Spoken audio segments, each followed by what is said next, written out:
fala é Felipe Prince, e nessa semana nós tivemos a divulgação de um indicador que eu considero um dos mais importantes para a avaliação de saúde financeira das empresas, para verificarmos o seu nível de liquidez, nível de endividamento, nível de rentabilidade, e esse indicador também é fundamental para avaliarmos a economia brasileira como um todo. É claro que existem indicadores oficiais que são divulgados pelo IBGE, como, por exemplo, a taxa de crescimento do PIB, a taxa de emprego da economia, porém, esse indicador a que nós estamos nos referindo, ele é fundamental para verificarmos especialmente as expectativas de crescimento e de geração de emprego para a economia brasileira, que é o indicador de requerimentos de recuperações judiciais. Esse indicador foi divulgado ontem pela Serasa Experian e demonstra que em 2024 nós tivemos um aumento de 62% dos requerimentos, dos pedidos de recuperações judiciais do Brasil. Nós vamos mostrar aqui para você o gráfico com a série histórica, comparando todos os anos de recuperações judiciais da economia brasileira. Então nós estamos mostrando na tela. Você pode verificar que em 2024 nós tivemos 2.273 empresas que solicitaram recuperação judicial no Brasil. É uma alta de 62% em relação a 2023. E eu quero destacar aqui também que em 2023 nós já tivemos um incremento importante, um incremento significativo em relação a 2022 e em relação a 2021, quando nós estávamos reduzindo esse número de pedidos de recuperações judiciais, e depois, no biênio 2023-2024, tivemos essas elevações dos pedidos de recuperações judiciais. Um outro ponto que eu quero destacar nesse gráfico é que esse número de 2024 é o maior número já registrado pela série histórica da Serasa Experian. Antes, esse número recorde era de 2016, quando nós tivemos 1.863 pedidos.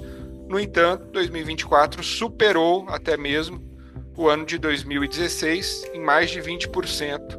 E então nós tivemos esse número recorde de pedidos de recuperações judiciais na economia brasileira em 2024. E nesse outro gráfico que vocês estão vendo, nós temos a segmentação do perfil de empresa que está solicitando a recuperação judicial. Foram 1.676 micro e pequenas empresas que solicitaram recuperação judicial.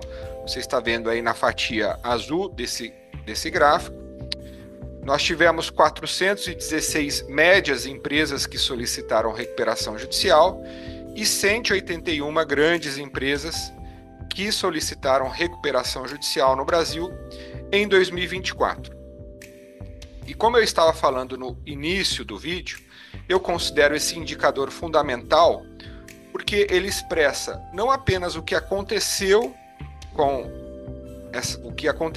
essas empresas nesse período de 2023 e 2024, em que houve uma alta do custo do crédito, nós tivemos uma desvalorização da nossa moeda, uma queda da demanda, uma diminuição do investimento, um aumento do déficit público, e tudo isso acaba refletindo-se num cenário econômico mais difícil, mais adverso. Porém, eu quero chamar a atenção para um outro aspecto que esse aumento das recuperações judiciais revela, que é também a expectativa futura. Porque você que é gestor financeiro de uma empresa, se você está na iminência de tomar essa decisão de pedir recuperação judicial ou não, são muitos fatores que você precisa avaliar. Não apenas o passado, aquilo que aconteceu com a tua empresa e que já está ali materializado no seu balanço, com o aumento do endividamento, com as quedas dos índices de liquidez, com a menor rentabilidade, com a menor geração de EBITDA, menor geração de caixa, mas também você irá avaliar o horizonte futuro.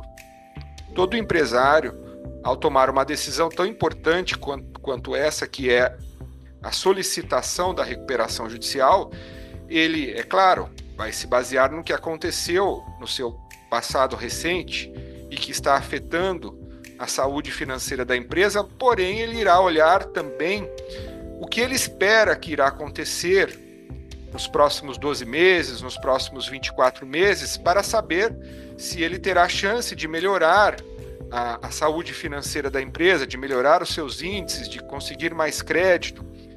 E então, para mim, na avaliação que eu faço desse número dos pedidos de recuperações judiciais, desse aumento, nós também temos uma deterioração das expectativas futuras por parte desses empresários.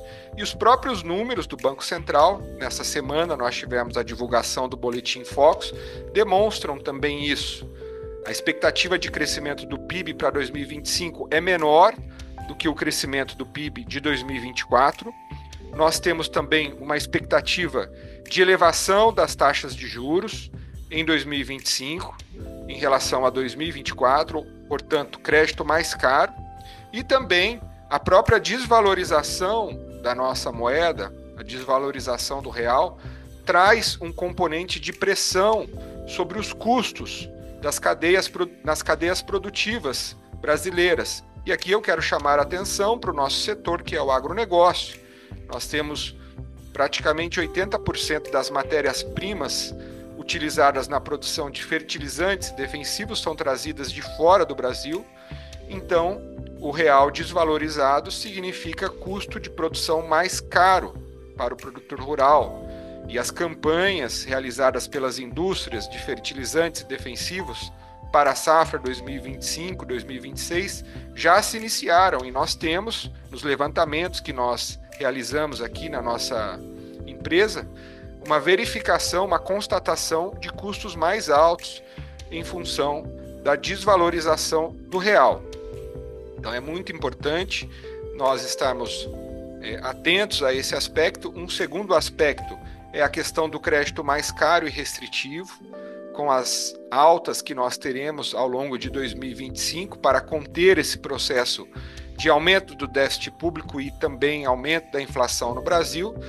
Como o agronegócio é altamente dependente de crédito, devido à sua sazonalidade, devido à necessidade de investimento, devido à necessidade de fomento das empresas de insumos para que os produtores rurais consigam plantar através das operações de barter, que são as operações de troca de insumos por grãos, das operações utilizando a CPR, a Cédula de Produto Rural, que hoje é o principal título de fomento de crédito ao agronegócio, nós temos também uma probabilidade grande de aumento dos pedidos de recuperações judiciais no agronegócio em 2025 e em 2026, refletindo esse cenário de custos mais elevados para a cadeia produtiva em função da desvalorização do real e também de crédito mais caro e restritivo para os produtores rurais, para os distribuidores de insumos,